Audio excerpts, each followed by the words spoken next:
Bonsoir à tous, bienvenue dans Buenos Aires Calcio, encore une émission ce soir où pendant 30 minutes on va donner notre avis sur le football européen, merci d'être là.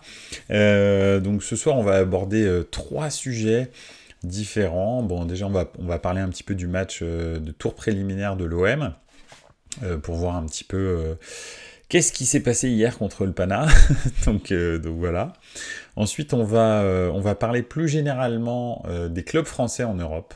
J'avais envie d'aborder le sujet parce que j'étais relativement courroucé hier soir, donc voilà. Et enfin, on va terminer par Harry Kane au Bayern. Et on va se demander finalement pour qui est-ce que c'est le mieux. Est-ce que c'est pour le Bayern ou est-ce que c'est pour Harry Kane ce transfert éventuel. Et on va regarder un petit peu où est-ce qu'on en est d'ailleurs dans ce transfert. Donc voilà, n'hésitez pas non plus à parler des clubs qui vous intéressent sur les tours préliminaires.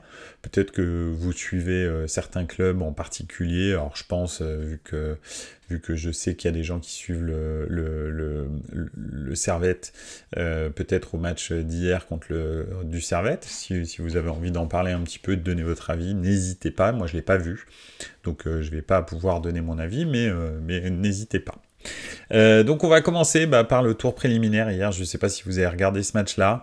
L'OM a terminé 3e du championnat de France l'année dernière. Ce qui fait que ils ont un tour préliminaire et enfin un barrage pour accéder à la Ligue des Champions. Donc là, ça c'était le 3e tour préliminaire, enfin donc le dernier tour préliminaire que l'OM devait jouer. C'est à ce moment-là que les clubs français rentrent. Par exemple, le Servette a fait un tour avant d'arriver à ce 3e tour préliminaire. Ça dépend des championnats, vous le savez. Ça va changer bientôt avec la nouvelle mouture de la Ligue des Champions. A priori, la France, s'il reste 5e au coefficient UEFA, aura 3 clubs directement qualifiés pour la Ligue des Champions. Pourquoi ? Parce que vous savez que l'UEFA va faire une réforme et va rajouter beaucoup de clubs dans la Ligue des Champions directement, un petit peu comme elle l'a déjà fait avec l'Euro, pour augmenter le nombre de matchs, afin d'augmenter aussi tout simplement les revenus que chaque club vont toucher, parce que plus vous jouez de matchs, plus vous avez de droits télé, de primes de victoire ou de matchs nuls ou de défaites. Donc plus vous gagnez de l'argent, ça va dans le sens de ce que demandent les grands clubs européens, c'est-à-dire toucher plus d'argent. Alors l'UEFA, la façon qu'elle a de faire toucher plus d'argent aux grands clubs européens, c'est de les faire jouer plus. Donc on verra bien. Je fais une petite incartade parce que c'est important. De toute façon, quand la nouvelle mouture va être annoncée, on va clairement revenir dessus en détail dans Buenos Aires Calcio. Mais en gros, c'est déjà ça. Et on parle d'énormément d'équipes en plus, ce qui fait que probablement il y aura beaucoup plus de matchs, mais aussi beaucoup plus de matchs sans enjeu, un petit peu comme ça se passe avec l'Euro. L'Euro, depuis qu'on est passé je sais plus, je crois qu'on est passé à 32 équipes dans l'Euro. Avant l'Euro, dès les poules, c'était la guerre. Il y avait que des favoris qui se rencontraient. Je me souviens encore de la poule de l'Euro 2000 de l'équipe de France, où il y avait France, Pays-Bas, Danemark dans la même poule. Donc c'est directement 3, pas favoris, mais quasi, qui se rencontrent dans la poule. Et il y avait que les 2 premiers qui se rencontraient, qui sortaient, et ça jouait directement en quart. Donc c'était très très très relevé. Là maintenant, à l'Euro, vous avez bien vu, tout le monde est qualifié, quoi. En gros, même les meilleurs 3e sont qualifiés. Je crois que, il y a très peu d'équipes qui sont pas qualifiées en étant 3e. Je crois qu'il y en a 2. Donc voilà. Et ça donne des matchs qui sont très très pénibles à voir en poule très rapidement en fait. Dès que vous avez une victoire, vous êtes quasi sûr d'être qualifié. Donc après, en fait, vous faites tourner, la qualité des matchs est pas terrible. On se souvient du Portugal en 2016 qui avait fait 3 matchs nuls et qui arrive à sortir des poules et qui finalement gagne l'Euro. Donc voilà, c'est des choses qu'on ne voyait pas avant. Si vous étiez pas performant en poule, le niveau était très très élevé. Moi personnellement d'ailleurs, lorsque l'Euro était l'Euro, c'était pour moi la meilleure compétition de nations au monde, parce que en fait justement grâce à cette densité, en fait tous les matchs étaient des matchs extraordinaires. Là maintenant, l'Euro ça devient comme la Coupe du Monde. Avant les quarts de finale, vous avez quand même des matchs qui sont très très peu intéressants au niveau technique. Alors c'est intéressant parce que ce sont des nations, on va dire, qui n'ont pas l'habitude d'être en lumière, donc c'est cool, mais au niveau technique c'est vraiment pas cool. Je peux comprendre que les pays en revanche qui sont dans ce genre enfin qui n'ont jamais eu l'occasion de vivre ces grandes compétitions, soient super fans de ça, et je comprends tout à fait, hein, ça doit pas être réservé à des élites, quoique, pour moi, la Coupe du Monde et l'Euro, ça doit être réservé vraiment à l'élite du football mondial, vraiment ce qui se fait de mieux, quoi. Pas des équipes qui sont un petit peu lambda. Mais bon, bref. Ça, c'est mon point de vue. Donc voilà, revenons à nos moutons. Digression d'entrée de jeu dans Buonasera Calcio. On va revenir sur le tour préliminaire de l'OM d'hier soir. Moi j'avais entendu plein de choses hein, sur l'OM en disant que voilà, ils avaient fait un super recrutement. Moi-même je l'avais dit, c'était un super recrutement. J'avais émis quand même un petit bémol concernant comment dirais-je, l'agrégation de toutes ces recrues. C'est très compliqué quand vous faites un gros recrutement comme ça, avec beaucoup de changements, d'intégrer tout le monde. Donc voilà, c'est complexe. C'est ce qui s'est d'ailleurs un petit peu passé. Alors en plus, j'ai pas bien compris quel était le projet de l'OM en fait, hein, parce que on voit bien, et je pense que si on est supporter de l'OM, moi personnellement, je pense que ce tour préliminaire et le barrage de Ligue des Champions est le match le plus important des 6 prochains mois, probablement jusqu'à la trêve, jusqu'au mois de février, en se disant qu'au mois de février, peut-être il y aura les tours de Coupe d'Europe qui seront à élimination directe. Donc là, ça peut être des matchs encore plus importants que ceux-là, mais pour moi, si je suis supporter de l'OM, les deux matchs les plus importants, enfin plus exactement les 4 matchs les plus importants, c'est les 2 contre le Pana et les 2 contre éventuellement une équipe en barrage de Ligue des Champions. Parce que ça va déterminer beaucoup de choses derrière dans la saison de l'OM, et en priorité son budget, et puis aussi la qualité de mes mardis et de mes mercredis jusqu'au mois de décembre. Donc moi, en tant que supporter de l'OM, je pense que c'est les 2 matchs les plus importants. Alors je suis pas supporter de l'OM, mais si j'étais supporter de l'OM, c'est ça que je pense. Et finalement, hier, on m'a expliqué, donc alors tout le monde disait que l'équipe était super forte, qu'ils étaient très favoris contre le Panathinaikos. Et puis hier, force est de constater que a priori, physiquement, ils sont pas du tout présents. On dit alors ils sont pas au même niveau de préparation physique, mais enfin, les préparateurs physiques de l'OM et de Marcelino ne savent pas préparer une équipe pour être au top le 8 août. Faut qu'ils changent de métier, parce que il faut qu'ils soient au top le 8 août. Alors peut-être qu'ils vont avoir un petit trou un peu plus tard dans la saison, mais les 2 matchs les plus importants, c'est ceux-là, c'est les 2 tours les plus importants finalement de la Ligue des Champions, c'est ces 2-là, parce que derrière, il va y avoir énormément de revenus qui sont liés à ces 2 tours-là. Donc pour moi, il n'y a pas de suspense. En fait, il faut que physiquement, les joueurs de l'OM soient au top pour le 8 août. En tous les cas, pas du tout dans l'état dans lequel ils étaient hier, c'est-à-dire complètement apathiques. Donc c'était même, ça faisait peine à voir, hein, honnêtement, c'était très compliqué. Le Panathinaikos qu'on a présenté comme une équipe plutôt défensive, en fait c'est tout l'inverse qu'ils ont montré hier. Ils ont été très très offensifs, très protagonistes du jeu, ils ont dominé de la tête et des épaules l'OM. Et ils ont eu énormément d'occasions. Heureusement pour l'OM qu'ils n'ont pas des attaquants, parce que c'est toujours dans ces petits clubs, c'est toujours ça qui manque, hein, finalement. C'est les très grands défenseurs et les très grands attaquants. Ça jouait très bien, mais il leur manquait vraiment un attaquant ultra décisif. parce que si ça avait été le cas, l'OM aurait pu repartir avec beaucoup plus que juste le 1-0.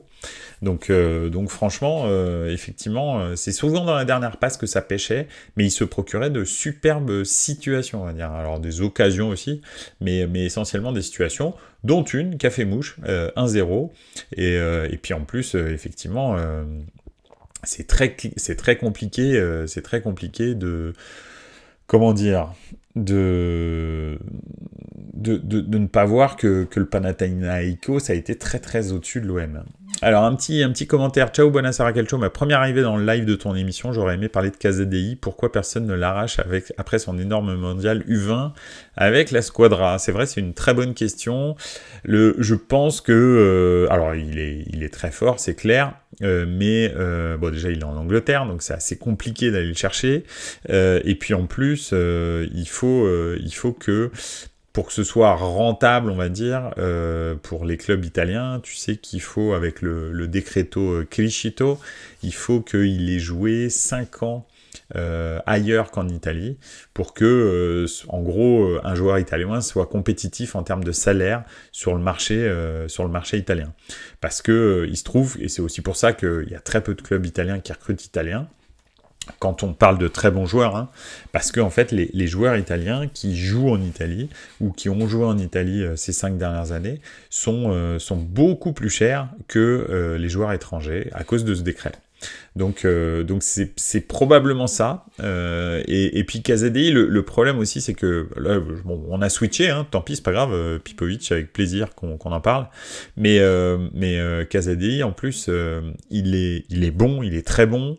Mais je pense pas qu'un top club italien type Milan, Inter et Naples, voire même Roma, etc., puisse parier autant d'argent sur un joueur qui n'a pour l'instant pas de référence, on va dire en senior. Alors oui, il a fait un superbe mondial U20, mais en senior, il a absolument aucune référence pour l'instant. Donc c'est assez compliqué et ça vaut très cher KZDI malheureusement. Donc c'est aussi pour ça que personne ne veut le tenter. Et moi, j'espère qu'il percera là où il est. Et puis que effectivement peut-être un jour il reviendra dans un grand club italien, ça ce serait top, mais là pour l'instant je pense qu'il est parti trop tôt et que maintenant aller le chercher ça coûte beaucoup d'argent alors qu'il n'a pas fait grand chose. Donc en club hein, je parlais, en senior, hein. Donc on voit bien qu'il est au-dessus en U20, mais en U20 il y a beaucoup de joueurs qui étaient au-dessus et puis qui n'ont rien donné en senior, hein. Ça peut arriver. Donc on verra bien où est-ce qu'il va terminer. Mais en tous les cas, merci d'être là. Ça me fait plaisir que tu sois là pour la première fois en live, avec grand plaisir. N'hésite pas à intervenir, à poser des questions, etc. Revenons donc au tour préliminaire de l'OM. Ouais, donc voilà, grosse domination du Pana. Il n'y a pas photo, il y a 1-0. Et puis en plus, quand l'OM a pris ce carton rouge, hein, vraiment maladroit, on va dire, de Kondogbia. Alors c'est vrai que le premier carton jaune était un peu sévère, surtout que ça faisait 30 secondes que ça jouait, donc voilà. Mais c'est vrai en revanche que le deuxième, il fallait pas qu'il le fasse, et il mérite largement carton jaune. Donc voilà, ça fait rouge. Et c'est vrai qu'ils sont pas passés loin à ce moment-là du prendre le 2-0, et le 2-0 c'est très compliqué, hein, parce que 2-0, ça veut dire qu'il faut gagner 3-0 à la maison. Et là, 3-0, ça commence à se compliquer. D'ailleurs, on a vu Marcelino, en fait, il a fait des changements où il a rajouté un défenseur central. Il y a Mbemba qui est rentré à la place de Wani. Donc et Rongier, qui est rentré à la place de... je ne me souviens plus qui. Mais quoi qu'il en soit, il a fait des changements défensifs parce que je pense qu'il a eu très très peur du 2-0 parce que déjà qu'à 11, il se faisait balader comme des... Franchement, c'était impressionnant à voir. Hein. T'avais l'impression que c'était une énorme équipe en face, le Pana. Donc voilà, ils les ont baladés de gauche à droite. Enfin, c'était la fête. Donc ils sont pas passés loin de prendre le 2-0 et finalement le 1-0 c'est plutôt bien payé. D'ailleurs, c'est ce qu'avait l'air de dire Marcelino en conférence de presse. Ça veut dire quoi? Je pense que l'OM a vraiment fait preuve d'excès de confiance, d'espèce de complexe de supériorité. On va en parler juste après, hein, c'est pour ça que je veux aborder les clubs français en Coupe d'Europe. Mais je comprends pas comment est-ce que les clubs français, et en particulier l'OM, qui a un vrai passé européen, arrivent comme ça, en tour préliminaire de Ligue des Champions, et se disent ouais, on est en pleine préparation, on est complètement hors de forme, mais c'est pas grave, ça va passer contre le Panathinaikos. Mais enfin, vous les respectez vraiment pas. Alors que, on va en parler juste après, mais les clubs français à l'heure actuelle, très honnêtement, excepté le Paris Saint-Germain, hein, parce qu'ils sont un peu hors... Enfin, pour moi, ils sont hors sol, ils ne sont pas... c'est pas un club français, le Paris Saint-Germain, c'est un club qui joue en France, mais c'est pas une question du fait qu'ils sont propriété des Qataris, hein, c'est juste que il n'est pas représentatif, le Paris Saint-Germain n'est pas représentatif du niveau du championnat de France. Donc, excepté le Paris Saint-Germain, tous les clubs français vont balader par n'importe quelle équipe de n'importe quel pays en Europe. Hein. Je veux dire, vous croisez un club de République tchèque, d'Ukraine, je sais pas, de Bulgarie, de Hongrie, etc. Vous êtes absolument pas sûr de passer avec un club français, n'importe lequel. Hein. Donc c'est et chaque année ils nous le montrent. Hein. Je veux dire, l'année dernière c'était criant la catastrophe que ça a été après les poules. Les poules, bon bah on s'en est plus ou moins pas mal sortis. Après les poules, tout s'est arrêté. C'est fini. Bon alors l'OM est même pas sorti des poules, mais en tous les cas dans les petites coupes d'Europe. Les clubs français sont sortis des poules et c'était une catastrophe ensuite, donc voilà, bon bref. L'OM en tous les cas a une grosse tâche quand même à faire la semaine prochaine, c'est gagner 2-0, ne pas encaisser de but, alors c'est pas grave, hein, il n'y a plus les buts à l'extérieur, mais ça complique, hein, parce qu'il faut en marquer 3. Hier, l'OM a été inexistant offensivement, mais quand je dis inexistant, c'est inexistant, c'est vraiment aucune occasion, rien que dalle, allez, je le fais pour spécial dédicace à Arnaud, c'était famélique, vraiment. Donc voilà, donc vraiment c'est moi en tous les cas, il y a des gens. Hier j'écoutais une émission de radio et les gens se sentent. Il y a des gens qui ont osé dire, des observateurs du foot, des journalistes, qui ont osé dire qu'ils étaient optimistes pour le match retour parce que ils considèrent que dans une semaine ils seront plus en forme, que le Pana, bon c'est pas terrible. Ok, bah moi le match que j'ai vu hier, il m'inquiète sérieusement pour le match retour. Parce que le Pana, effectivement, qui est soi-disant une équipe défensive, hier ils ont montré autre chose, et peut-être qu'ils vont mettre le bus au match retour, et que l'OM, j'ai pas vu hier un OM qui a la capacité de briser un bloc bas pour l'instant. Donc on verra. On verra bien ce que ça donne. En tous les cas, voilà, un tour préliminaire vraiment décevant pour l'Olympique de Marseille et pour la France, encore une fois. Hein, ça fait déjà 2 saisons d'affilée que le 3e du championnat de France n'est pas qualifié pour la Ligue des Champions. Il est reversé soit en Europa League en l'occurrence. Donc c'est assez voilà. Moi je trouve ça pitoyable et inquiétant, mais bon. Voilà. D'ailleurs, ça va nous permettre d'enchaîner sur les clubs français en Europe. Je voulais vraiment parler de ça parce que c'est vraiment quelque chose que je comprends pas. Comment est-ce que un pays qui a 2 Coupes d'Europe en 68 ans d'existence de la Coupe d'Europe, sachant quand même il y en a eu 2 ou 3 en permanence, hein, donc vous multipliez 68 par 2 ou 3, enfin on va dire 2,5, donc ça nous fait quand même à disposition, on va dire 170 Coupes d'Europe jouées, et la France, qui est un pays de 70 millions d'habitants, qui a été double championne du monde, double championne d'Europe avec sa nation, n'a gagné que 2 Coupes d'Europe.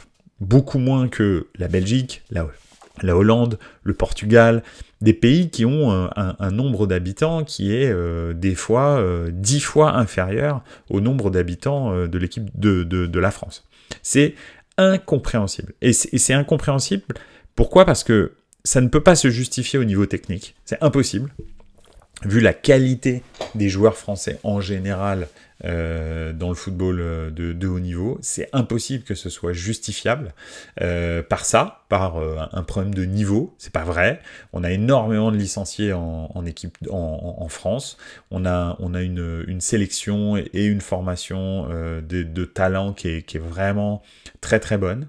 En revanche, il y a un truc, c'est que on se pense, et ce depuis, moi depuis que je suis le foot, alors ça fait pas, à l'échelle de la Coupe d'Europe, 68 ans, j'ai pas cet âge-là bien entendu, mais ça fait facile 35 ans que je suis le football de européen, et ça fait 35 ans que je vois à peu près la même chose, excepté dans les années 90, où les équipes françaises étaient performantes, allaient souvent très loin en Coupe d'Europe, ont gagné les 2 seules Coupes d'Europe de leur histoire, c'était dans les années 90.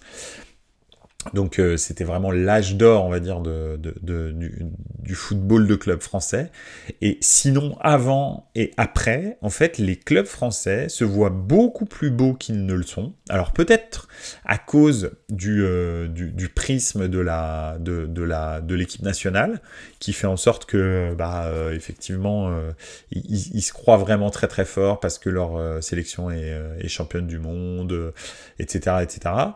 Mais le gros souci, c'est qu'en fait, les clubs français arrivent sans avoir faim pendant les Coupes d'Europe. Pourquoi ? Parce qu'ils sont quasi persuadés que, soit ils sont supérieurs au club portugais, au club hollandais, au club belge, au club tchèque, au club slovène, au club slovaque, etc. Ils se disent, mais ceux-là, c'est bon, de toute façon, on va les dominer. Ou alors ils se disent, et ça aussi c'est un autre problème, c'est un club espagnol, je peux pas le battre. C'est un club italien, je peux pas le battre. C'est un club anglais, je peux pas le battre. C'est un club allemand, je peux pas le battre. Excepté vraiment des clubs très peu renommés de ces championnats-là. Donc c'est compliqué, et c'est vrai que là, à l'heure actuelle, en fait, les clubs français, excepté donc le Paris Saint-Germain, peuvent se faire taper par n'importe qui, n'importe quand, peu importe le classement du club dans le championnat au moment où il le joue. En fait, ils n'ont absolument pas la bonne attitude et la bonne grinta pour rentrer sur le terrain dans une Coupe d'Europe. Ce qu'ils comprennent pas, c'est que, et moi ça me rend fou, alors entre les entraîneurs français qui disent « Ah oui, mais je jouais le jeudi, c'est un problème pour le championnat, jouer le mercredi, la Coupe d'Europe, quand t'as pas la Coupe d'Europe, t'es quand même vachement mieux, etc. » Mais alors, tu joues toute l'année la Coupe d'Europe, toute l'année le championnat pour terminer européen, et le jour où tu es européen, tu dis « Ouais, mais ça va gâcher mon championnat prochain. » Mais gâcher pour faire quoi ? Ça veut dire que tu vas pas réussir à devenir européen, et tu me dis « Je joue pas la Coupe d'Europe, pas à fond en tous les cas, parce que je veux me qualifier pour la Coupe d'Europe de l'année prochaine. » Mais là, on est dans la quadrature du cercle de la folie. C'est n'importe quoi, en fait. Si tu te bats chaque année pour te qualifier en Coupe d'Europe, quand tu l'as, la Coupe d'Europe, tu dois tout laisser sur le terrain, en fait. Parce que c'est ça, moi, personnellement, en tant que fan de foot, j'aime le championnat, parce que ça, c'est le pain quotidien, mais la Coupe d'Europe, c'est le sel et le poivre de la saison. C'est ça qui fait en sorte que ta saison, elle devient magique, ou qu'elle est juste banale, c'est-à-dire, même quand tu gagnes le titre, alors, bon... Je prends pas le cas de Milan, parce qu'on n'a pas gagné pendant 10 ans, et que gagner le titre l'année où on la gagne, c'est incroyable. Mais la saison dernière, on fait demi-finale de Ligue des Champions, et j'ai vécu une saison beaucoup plus palpitante que la saison précédente. En fait, le quart de finale aller-retour contre Naples, pour moi, c'est le sommet de ma saison. C'est fantastique ce que j'ai vécu pendant ces 2 matchs-là. Je vais même vous dire le triptyque qu'on a eu avec Naples, c'est le 4-0 chez eux, puis ensuite les 2 matchs de Ligue des Champions où on les brise. C'est pour moi, je me lève le matin en tant que fan de foot pour ces matchs-là. Pas pour un obscur Milan-Empoli où on prend 3 points, même si c'est à la dernière minute. Donc voilà, donc ce que je veux dire, c'est que les clubs français n'ont pas compris que, en fait, ce qui vraiment excite les supporters, c'est la Coupe d'Europe. Vivre une épopée comme l'OM a pu la vivre en Europa League récemment, en arrivant en finale, etc. Mais c'est ça que les supporters veulent.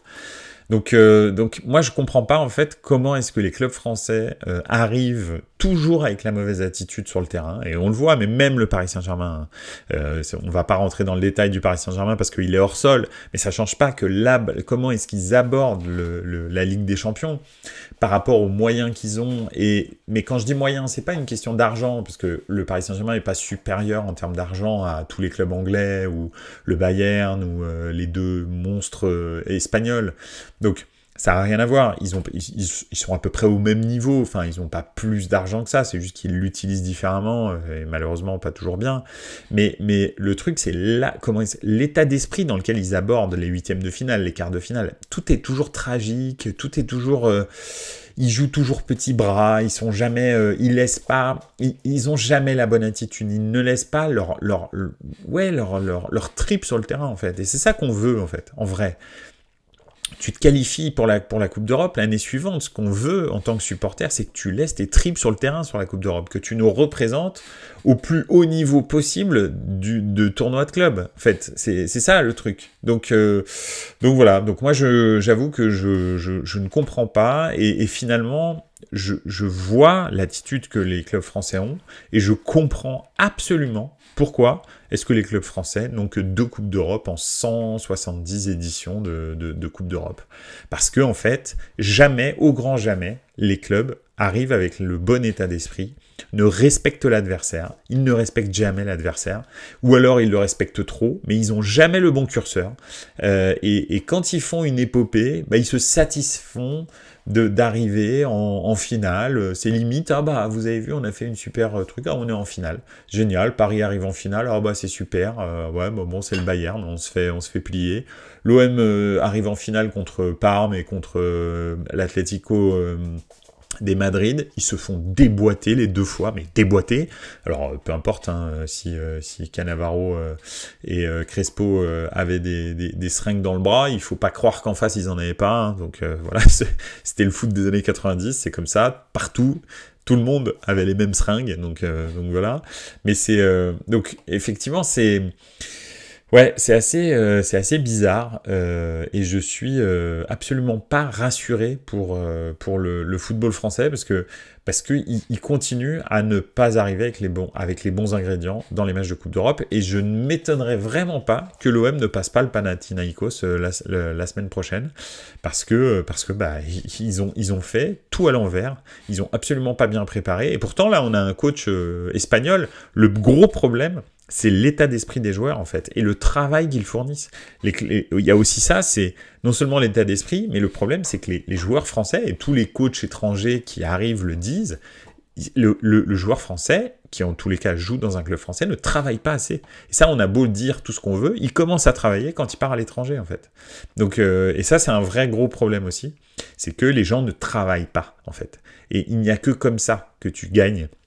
C'est en travaillant plus que les autres, en te réveillant avant, en arrivant avant à l'entraînement, en faisant des exercices de musculation en dehors de ce que le coach te demande, en répétant des choses que tu as ratées à l'entraînement, en te remettant en question, en visionnant des vidéos quand tu es tout seul chez toi, même si on ne te l'a pas demandé. En fait, c'est vraiment ça le truc, c'est du professionnalisme. En fait, ils se baladent, les joueurs français. Et puis tout d'un coup, quand ils arrivent à la Juve, quand ils arrivent à Manchester United, quand ils arrivent au Milan ou à l'Inter, quand ils arrivent au Real ou au Barça, alors le Barça est peut-être le mauvais exemple, mais en tous les cas au Real, là, ils se disent « Ah, mais c'est comme ça qu'on travaille, en fait. Ah ouais, ok, le niveau, c'est pas le même. Hein. » Et donc voilà. Donc, c'est ça qui fait la différence aussi, c'est le travail. Le travail des joueurs. Les joueurs ne travaillent pas, en fait. Ils ne travaillent pas assez.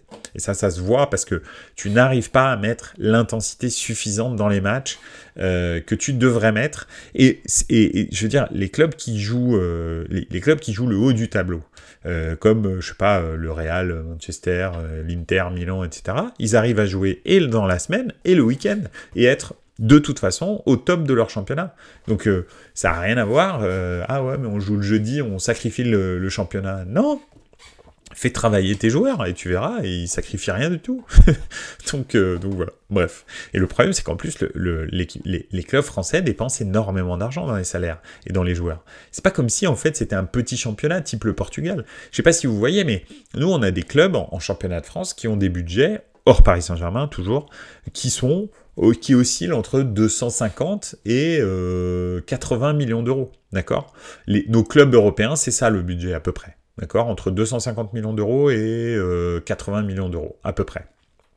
Et 80 millions d'euros, c'est limite le plus gros budget du championnat du Portugal, et la majorité des équipes du championnat portugais ont des budgets inférieurs à 20 millions d'euros. Ou voire même, des fois, il y a des équipes comme Braga, je crois que le budget, ça doit être en dessous de 10 millions d'euros. Donc, comment est-ce que c'est possible que des clubs avec 250 millions d'euros, 180, 150 millions d'euros n'arrivent pas à faire une performance normal, on va dire. C'est pas possible. Francfort, par exemple, qui a à peu près 150-180 millions d'euros de budget, Francfort, ils ont gagné l'Europa League il y a 2 ans. Donc voilà, enfin pas l'année dernière, mais l'année d'avant. Et Francfort, tu vas pas me dire que c'est un géant européen. Qu'est-ce que Francfort a envié à Lyon ou à Marseille? À rien. Enfin, on n'a pas besoin d'être le Bayern pour gagner une Coupe d'Europe. Et pourtant, quand Francfort arrive en finale, bah eux, ils arrivent à gagner. Et il y a rien qui change. Ils n'ont pas plus de budget, ils n'ont pas plus d'aura, ils ont rien. C'est un club lambda. Hein. Francfort, quand vous le voyez jouer, ils ont un super public, comme l'OM, d'accord, rien de spécial. Mais après, c'est Francfort, quoi. Enfin, je veux dire, c'est une équipe lambda, hein, Francfort. Donc voilà, moi je comprends pas et ça me frustre et j'ai beau le dire depuis des années, enfin bon, de toute façon tout le monde s'en fout de ce que je dis, mais le problème c'est que chaque année les clubs français se disent non mais on est plus fort, et puis les supporters des clubs français me disent non mais attends c'est le Pana, non mais le Pana en fait. Mais le Panathinaïkos, eux, ils mettent ce qu'il faut sur le terrain. Vous servez à rien, en fait. Donc voilà. Pareil pour Monaco l'année dernière, avec une équipe complètement bidon qui les ont sortis. Et tu peux y aller. Hein. On prend le FC Bâle l'année dernière avec Nice en Conference League. Le FC Bâle, c'est pas le FC Bâle de Mossala, etc., hein, de l'époque, hein, où le FC Bâle qui arrivait en demi-finale de Ligue des Champions, ou même quart de finale, je sais plus si c'était la demi ou le quart, qui avait une énorme équipe avec un talent de dingue. Le FC Bâle, en championnat de Suisse, il se fait balader, d'accord? Et ben ils arrivent à sortir Nice, qui est détenu par Ineos, et qui a Terren Moffi, des joueurs comme ça qu'ils ont payé 20 millions d'euros. 20 millions d'euros, je pense, c'est le budget du FC Bâle, honnêtement, hein. Donc, comment ça se fait que le FC Bâle arrive à taper Nice? Il y a un problème. Enfin, je suis désolé, mais il y a un vrai problème. S'il y a des gens qui suivent le championnat suisse et qui peuvent m'expliquer ce que c'est que le FC Bâle en ce moment en Suisse, vu que peut-être vous n'allez pas me croire, je vous garantis que le FC Bâle, c'est que dalle en Suisse à l'heure actuelle. Ils sont pas du tout au sommet du foot suisse comme ils ont pu l'être pendant des années. Donc, c'est pas normal que le FC Bâle tape Nice. Pas normal. Impossible. C'est impossible. Avec le budget qu'a Nice, qui est pratiquement de 100 millions, c'est impossible. Je veux dire, ils ont 5 fois le budget du FC Bâle. Comment c'est possible, en fait? Donc voilà, c'est triste et c'est toujours comme ça. Chaque année, c'est la même histoire. Hein. Depuis 1996, il n'y a pas un club qui a soulevé une Coupe d'Europe. On est en 2023. Je ne sais pas si vous vous rendez compte, c'est incroyable, en fait. Moi, ça me semble complètement fou. Mais bon. Quand on a des équipes comme Lyon, Marseille et Paris dans notre championnat, hein, moi c'est ça, surtout ça le truc. Si on n'avait que des Reims, des Strasbourg et des Sochaux, je dis pas, mais Lyon, Marseille et Paris, enfin c'est des villes de toutes de plus d'1 million d'habitants. Et je parle même pas de Paris parce que là on est dans la région parisienne à 12 millions d'habitants. Donc, je veux dire, mécaniquement c'est pas possible en fait. Des clubs anglais de Londres qui fait à peu près, enfin qui est peut-être un petit peu plus grand que Paris, on va dire en termes de population, le Greater London, bah, eux ils arrivent à gagner quand même des coupes d'Europe, d'accord? Chelsea gagne une Ligue des Champions, mais il n'y a pas que. Arsenal a gagné des coupes UEFA, etc., etc. Donc c'est pas normal. West Ham l'année dernière gagne la Conference League. Je sais pas. C'est normal en fait. Mais bon, bref, c'est comme ça. Pipovic qui pose une question. T'as même Tudor qui surcote la Ligue 1 face à des championnats comme la Serie A. Donc il faudrait que les dirigeants en France ouvrent les yeux sur le vrai, réel niveau de la Ligue 1. Genre Bologne est 10 fois plus fort que 15 équipes de Ligue 1. Alors là, ça, je suis absolument d'accord avec toi. Tudor l'année dernière, j'avais fait une émission entière dessus. Pas entière, mais j'étais revenu dessus. Parce que, enfin, je veux dire, t'as sur 12 quarts de finalistes, t'as eu 8 Italiens. Et le mec t'explique que la Ligue 1, c'est meilleur que la Serie A. Non, mais il est complètement drogué. Et effectivement, t'as tout à fait raison. Ça dénote absolument d'un vrai problème d'auto-évaluation. En fait, ils pensent sincèrement que les gars, ils sont plus forts que des équipes comme Bologne. Mais le Bologne de Thiago Motta, il éclate quasi tout le monde en Ligue 1, en fait.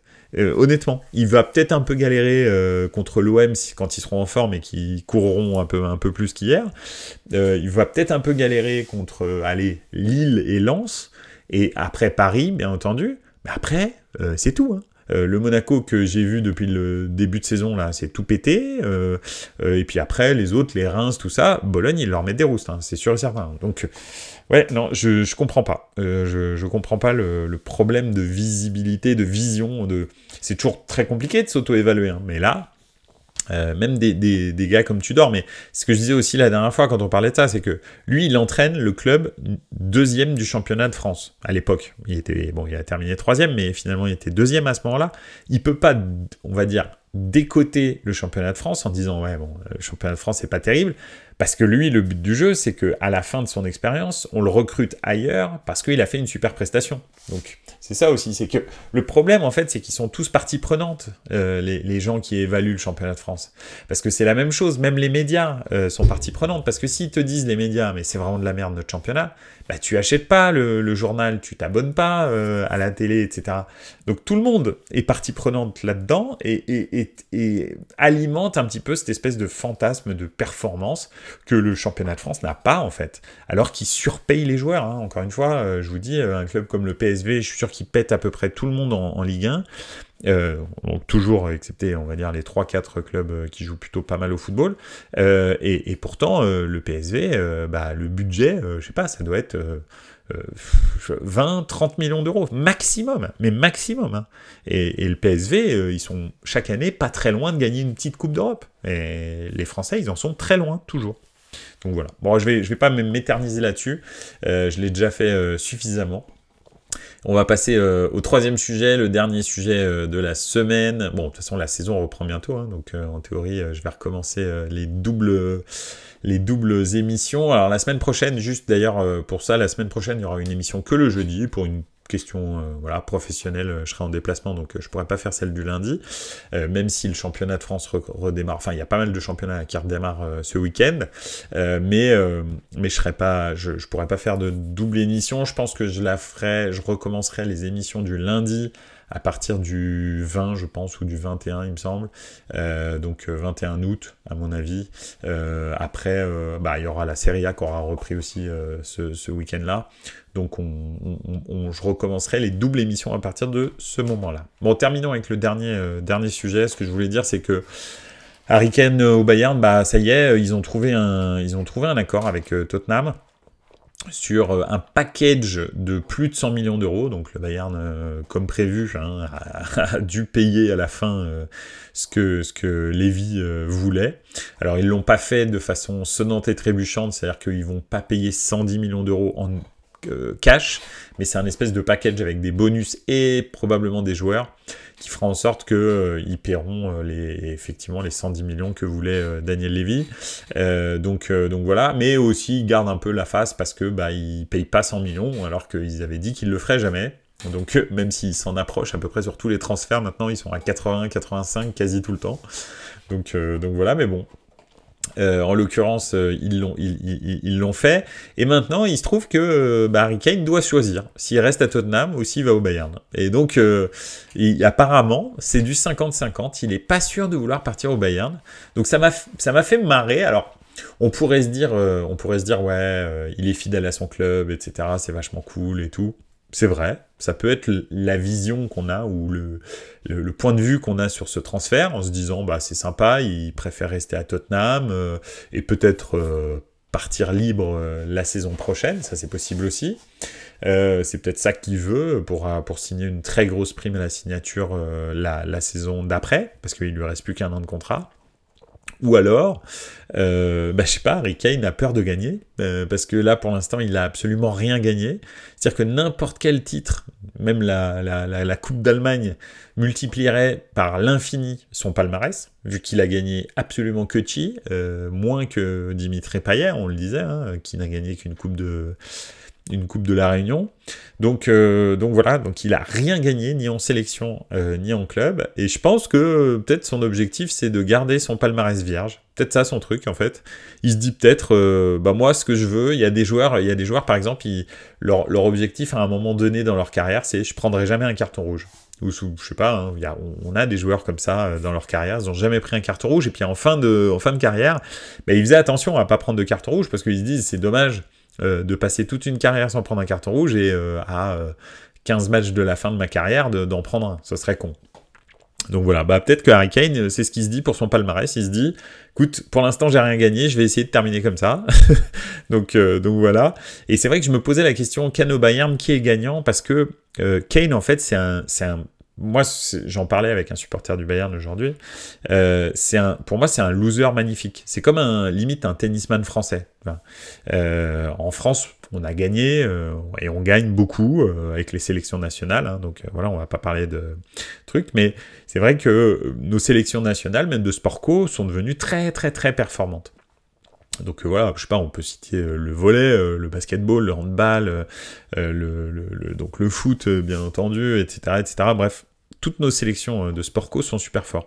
Mais il y a un sport sur lequel vraiment on est toujours nul. On a toujours été nul. Et je me demande si ça va changer un jour. C'est vraiment le tennis. Alors, excepté les quelques Coupes Davis qu'on a gagnées. Encore une fois, c'est un peu la sélection nationale qui gagne là. Mais sinon, individuellement, le tennisman français, c'est le loser par excellence. C'est vraiment, en ce moment, c'est Benoît Paire qui représente ça le mieux, je pense. C'est vraiment un loser absolu qui n'est reconnu que pour ses frasques complètement déplacées. Et moi, honnêtement, ça m'amuse pas, voilà.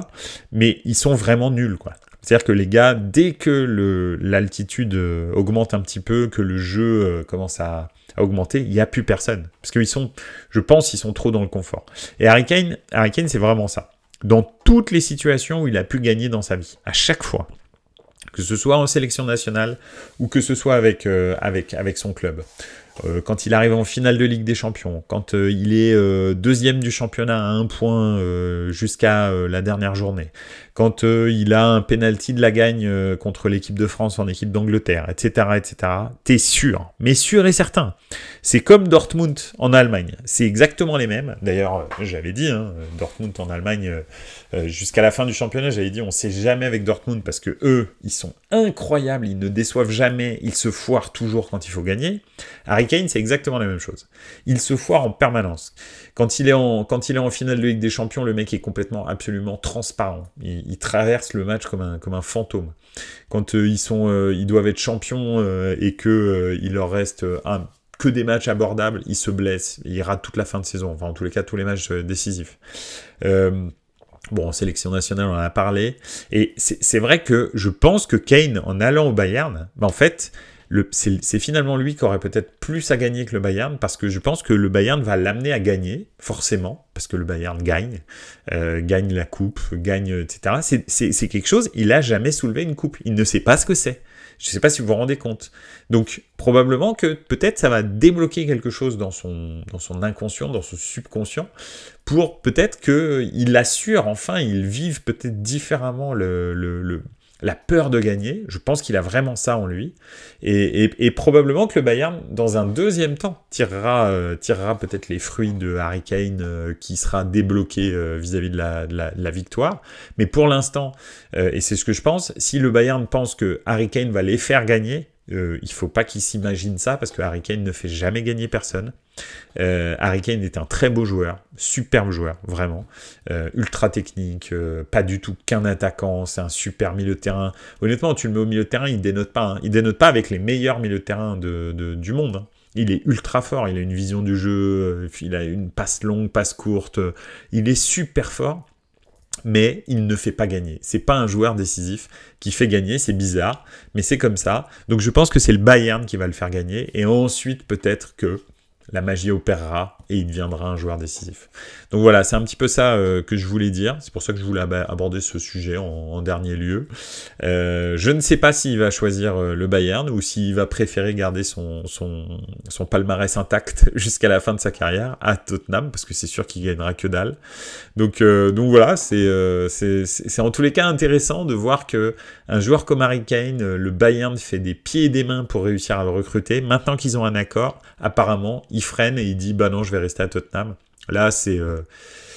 Voilà, le joueur de foot et les stratégies sportives des joueurs, hein, on le voit en ce moment avec Mbappé, ou je sais pas, tous les joueurs qui partent en Arabie Saoudite, par exemple, c'est vraiment bizarre, on va dire. Donc voilà, bref, on verra, et pour l'instant, on a l'impression que les joueurs de foot ne prennent plus du tout des décisions uniquement dictées par le sportif et le bien de leur carrière, mais par des choses complètement, on va dire, extérieures à ça, peut-être leur entourage, peut-être l'argent, peut-être, je sais pas, mais c'est pas comme s'il avait pas gagné d'argent au Bayern, hein. Au Bayern, il lui propose un salaire qui est quasi le double de ce qu'il gagne à Tottenham, hein. Le Bayern, ils ont des très gros moyens, hein. Faut pas rêver, ils donnent des salaires de l'espace, le Bayern. Donc je sais pas, je comprends pas. C'est franchement bizarre. Et s'il décide de rester à Tottenham, là, moi, Harry Kane, pour moi, il est finito, c'est terminé, je discute plus avec lui.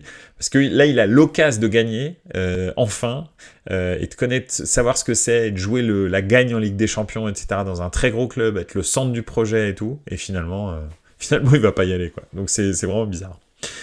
Pipovic qui nous dit il peut rester à Tottenham et venir en même temps que Mbappé au Real gratuit, c'est le meilleur profil au monde pour succéder à Benzema au Real. Alors, oui, on va dire à l'instant T, je suis d'accord avec toi, le problème c'est que comment dire, c'est peut-être ça le plan, hein, mais bon, l'année prochaine, Kane il a 30 ans. Est-ce que ce sera pas trop tard pour lui d'être le numéro 9 titulaire d'un très grand club européen?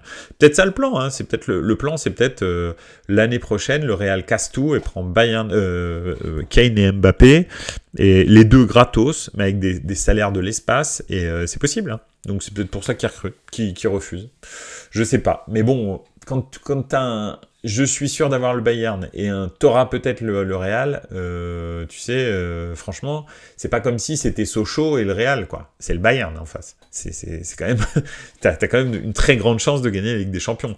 Probablement, tu seras dans les 4 derniers clubs qualifiés en demi-finale, ce qui ne lui arrivera probablement pas du tout avec Tottenham. Et d'ici un an, tu sais que le foot, ça va très très vite. D'ici un an, va savoir quel énergumène va émerger de je sais pas où, et le Real va se dire ah bah Harry Kane, en fait il est vieux, on prend l'autre. Donc c'est ça le problème, c'est que il faut prendre ce qui se présente quand ça se présente dans le foot. Parce que imagine il se blesse l'année prochaine. C'est terminé en fait, il n'y a plus de trucs. Là, il est sûr de vivre une saison où il va jouer la gagne en Ligue des Champions. Et il va jouer la gagne en championnat d'Allemagne, et il va jouer la gagne en Coupe d'Allemagne, et il va jouer, etc. Il jouera la gagne sur tous les matchs qu'il va jouer. Ce qui n'est absolument pas le cas avec Tottenham. Donc voilà. Donc je sais pas. Moi, je prendrai le Real. Moi, c'est bien beau, je te promets de te prendre dans un an, mais voilà. Bref. Voilà. Mais je suis d'accord à l'instant T, si tu me dis, on lui propose soit le Real avec Mbappé, soit le Bayern, mais bien sûr, je lui dis, là, va tout de suite au Real. Tout de suite. Avec Mbappé, tu seras numéro 9 titulaire, t'as une super équipe derrière, excepté des latéraux qui sont moisis au Real. À part ça, tout va bien au Real. Donc voilà, mais Courtois s'est pété les ligaments croisés. Alors ça, c'est un très gros problème. Ça, parce que alors, leur numéro 2 est pas mauvais. Maintenant, est-ce que vraiment il peut faire le job pendant un an? Parce que c'est ça, hein, Courtois, on le revoit pas avant un an. Bah ça j'en suis pas sûr. Donc on va voir. Bref. C'était la petite info de fin. Ils sont en train de regarder pour recruter un goal, et j'espère qu'ils vont pas venir nous embêter avec Mike Maignan. Voilà. Parce que j'ai vu que là, le Bayern voulait recruter Maignan pour remplacer Neuer. Bref, on verra. Mais écoutez, je vous souhaite, on va terminer là-dessus, si ça vous va. La semaine prochaine, il y aura eu des matchs de championnat, donc là ce sera top, on va pouvoir discuter un petit peu. Première Ligue reprend, championnat de France reprend, et championnat d'Allemagne reprend, donc vraiment cool. Le championnat d'Espagne aussi, il me semble, et le championnat d'Italie reprend le 19, donc ce sera la semaine suivante. On pourra aborder des sujets plus concrets que les transferts éventuels, etc. Donc ça va être top. N'oubliez pas, vous pouvez toujours me contacter sur les réseaux sociaux de Buonasera Calcio, sur Instagram, sur Twitter. Bien sûr, revoir la vidéo sur Twitch, mais aussi revoir la vidéo sur YouTube. En ce moment, YouTube, c'est vraiment le canal qui est le plus fréquenté pour Buonasera Calcio. Donc n'hésitez pas à mettre le petit pouce qui va bien. Les 5 étoiles aussi sur Apple Podcast, et puis sur toutes les autres plateformes de streaming audio. Donc voilà. Et puis voilà. La semaine prochaine, on se retrouve. Et puis merci beaucoup. Profitez du beau temps et n'oubliez pas. Ciao les gars. Ciao.